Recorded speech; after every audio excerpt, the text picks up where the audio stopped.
Long ago, in a small mountain village, there was a blacksmith named Elias. His arms were strong, his back broad, and his hands forever marked by burns and scars from years at the furnace. To the villagers, Elias was a symbol of strength, quiet, dependable, unshakable. But behind his steady hammering lay a man who had endured countless trials. He had once dreamed of being a warrior, traveling the world and fighting for glory. But life had other plans. His father died young, leaving Elias to care for his mother and siblings. Instead of holding a sword in battle, he picked up a hammer in the forge. At first, Elias resented his fate. Every clang of metal reminded him of the life he did not live. But as years passed, he discovered something profound. The fire that could destroy iron was the same fire that could shape it into something strong and useful.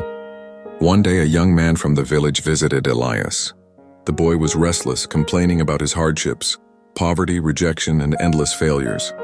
With a patient smile, Elias invited him to watch the forging of a sword. The boy watched as Elias placed a piece of raw iron into the blazing furnace.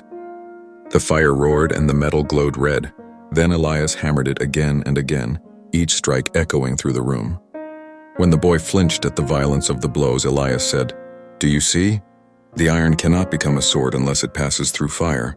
The hammering may seem cruel, but it is the only way to shape it into strength."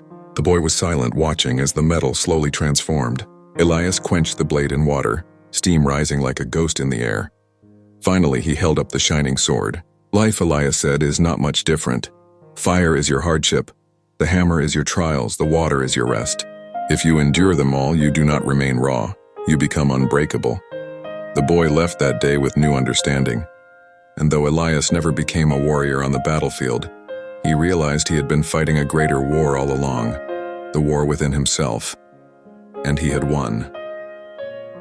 Morals of the story. 1. Hardship shapes you, not destroys you. Just like fire strengthens metal, challenges strengthen men. 2. Your path may not be what you planned, but it can still hold purpose. Elias didn't become a warrior, yet he became a builder of strength. 3. Pain is part of growth. The hammering in life is uncomfortable, but it gives you form and meaning. 4. True strength is forged in silence, not in the absence of struggle, but in the quiet resilience to keep standing. 5. Every man's battle is different, but every man can win his war, if he endures with courage, faith, and patience.